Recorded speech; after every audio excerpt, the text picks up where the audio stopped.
There's new news out today. Today is Tuesday, July 19th, 2022.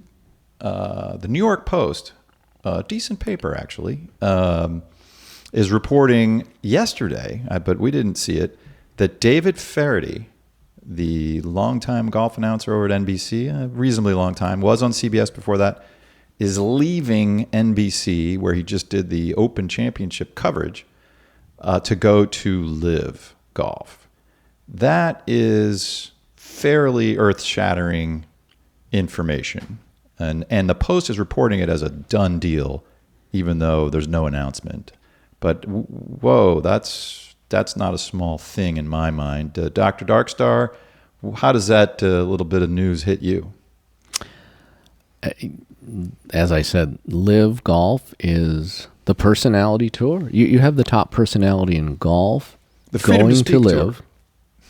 Yeah, the freedom of speech tour. We're going to have to disagree. But regardless, you have a personality in David Feherty who is certainly going to bring more recognition to the LIV Golf Tour. And more importantly, I think it really goes to show that what Greg Norman is doing very successfully also, it's the USA/PGA Tour versus LIV and the rest of the world. And you see guys like Feherty and Gary Player, no question they are on the side of LIV Golf. Obviously, Feherty has now made that official with his feet, moving to LIV.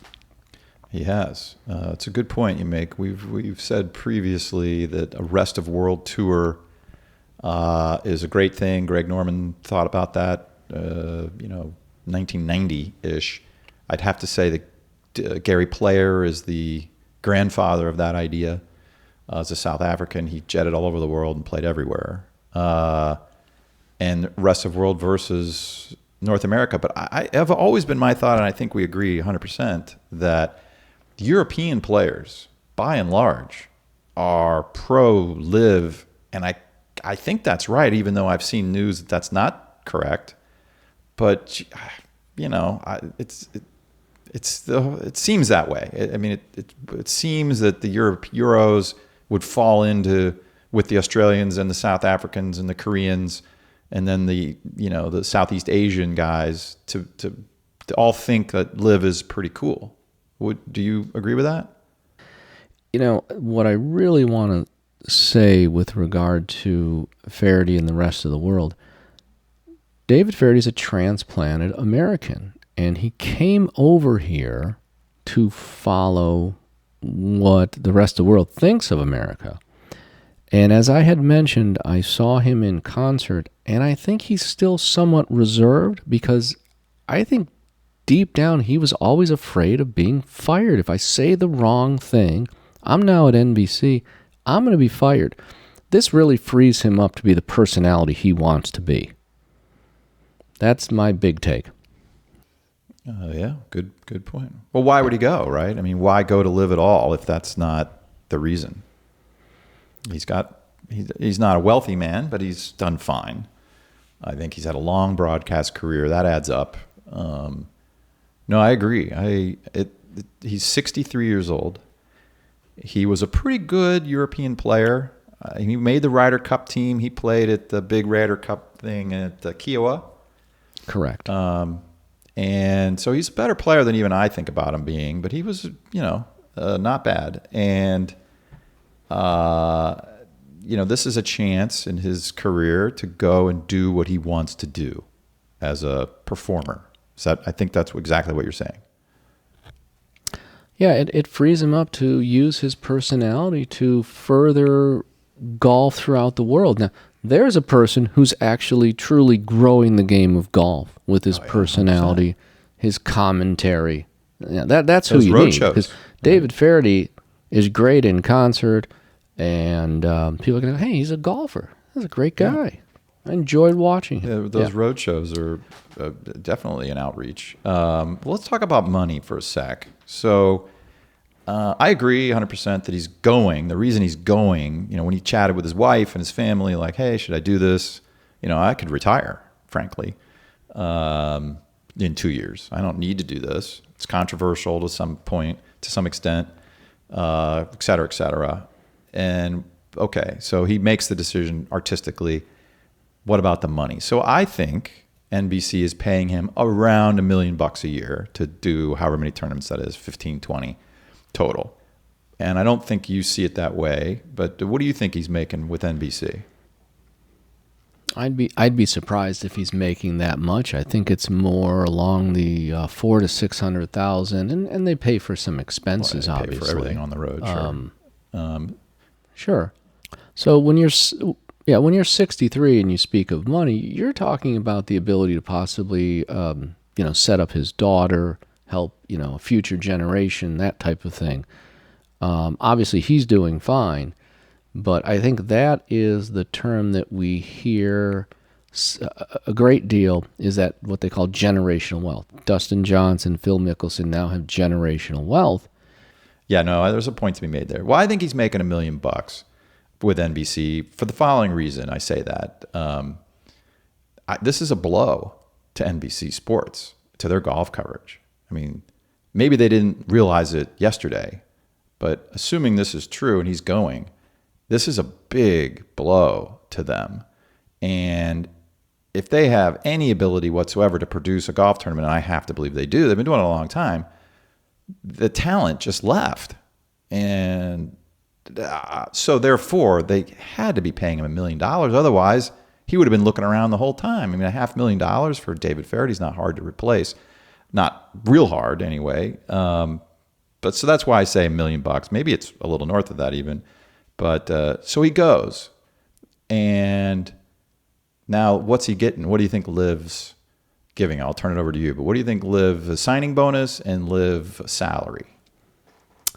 I don't know how LIV is going to be structured. I think that is something that'll be very interesting. We're going to find out soon. I would say they're probably giving him 10, 20 million to walk on the set to start, and a couple million a year. Somewhere in there, something that change. You're going to have to. It's a lifestyle. It has to be enough money to change his lifestyle, and I think that's sufficient. I don't know. I've never been close to that kind of money, so I think you're in the ballpark. I thought it was higher when we were talking off camera, getting ready for this. The signing bonus, I think, is lower than we might expect because of this artistic impetus to leave. So Feherty is a willing conspirator here. He wants to go there. If we're right about the artistic freedom that he's going to have, and I think that is right. So that makes negotiating at the conference table not so stressful for LIV because they know he wants to come because this is his sandbox. You want to be here. So maybe they're giving him enough money to keep him happy, right? I want my talent to be excited, but I don't need to overpay. So let's call it 15 ish. I could see them saying 10. I can see Feherty saying 20 and them sort of arriving in the 15 area all at once. Yeah. That's one check, not 3 payments. Here's a check. We're wiring that into your account. And that number is at 5% a year return is a big number, big-ish for him.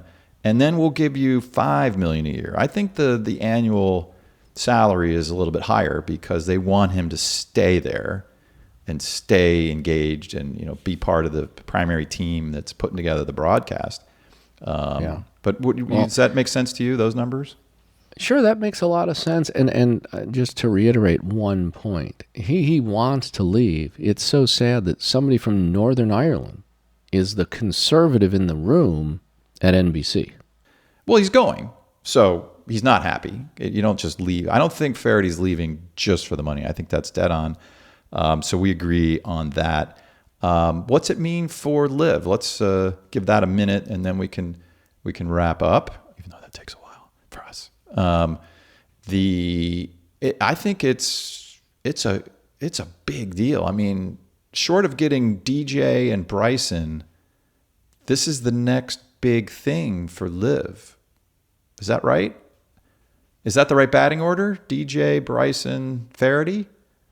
I would agree with that. This gives them more legitimacy. This gives them legitimacy off the course.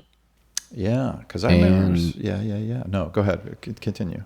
Well, that's the whole point. That now they have a real broadcaster. They have like I said, the top broadcast personality in golf is now on the LIV Tour. You can't get any more legitimate. It's a big deal. Yeah. You know what comes right immediately to my mind?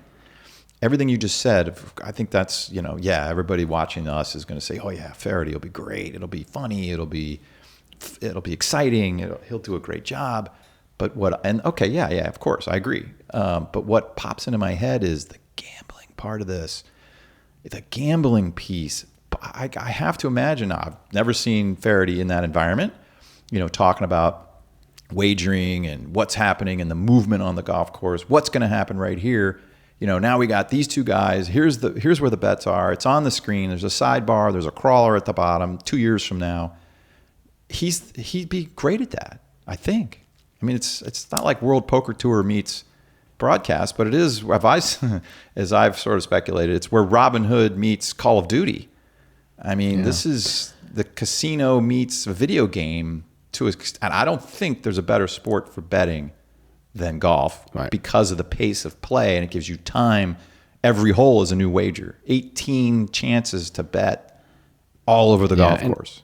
And I know you're more into that. I don't see it quite as much as you do, and I don't know why. I just, I don't see the guys my age sitting on their cell phone gambling while they're watching an event, but I don't know that. Great point. It's not for you at all. Yeah. That's true. They'll get guys like you for sure. But this is, how do I get 20-year-olds, 30-year-olds? Well, how do I get that audience? That's the audience that's missing from pro golf. Well, I would get that audience. I could see, like I said, a Charles Barkley, a John Daly doing some announcing, getting on. I think they're going to have live television with somebody like Barkley and Daly, that type of personality to draw people in. Yeah, I think that's all true. They're not exclusive. They're going to do that too. It's going to be streaming. They may never get a broadcast deal. They may not need one. I don't see. It's not obvious to me. They're certainly not going to have a network deal. Well, yeah. What do they need that for? They don't need distribution. No. They have the internet. That is distribution. They just need a killer production team, which Greg has to be assembling. That's going to put together an Augusta National Masters type streaming tournament for video, even better than that. And then integrating in the betting, the gambling to that, where a 30-year-old can sit there on their phone plugged into PointsBet or Caesars or all those apps. It's only in 7 states right now. It's going to be more like 15 states pretty soon. Anyway, so I think LIV and Feherty and integrating gambling will be a big deal, and then we can wrap up. Do you have any closing thoughts? I think they're going to get more personalities, and that's going to grow golf, and it's going to grow the LIV Tour. And as soon as you get, and I think you're going to get more defections here very soon. I fully agree with that, and a good segue into a speculative show segment that we'll do. Maybe tomorrow afternoon, Wednesday afternoon, we'll drop it if we can get it up and out on Jordan Spieth. But I'll close with this thought, and then I do have to run. I think Feherty is such a big deal to get him over there that will actually move the needle for some players who have been on the fence, because it gives LIV even more energy and momentum. Yeah. Do you agree with that? Absolutely, especially the rest of the world. It's the U.S. versus the rest of the world now. It is. And that's not a bad thing. I don't know why that's... It's a good thing. Yeah. I agree. Competition is good. I agree with Ricky. Competition's good. So it's a soap opera. Yeah. It's great for ratings. Soap operas are great for ratings. If it's a great sport and a soap opera, fantastic. Isn't that... I mean, you couldn't draw it up any better if you're a TV guy trying to get ratings. Yeah. I agree. All right, we'll see you next time, hopefully soon, hopefully tomorrow. Dr. Darkstar, I am signing off, and we'll speak to you soon. That's all for this video. For Dr. Darkstar and me, thanks for watching. This is a show about finding logical conclusions, and we appreciate you coming along with us. We'll be adding episodes as fast as we can. There's certainly no shortage of things going on in this world.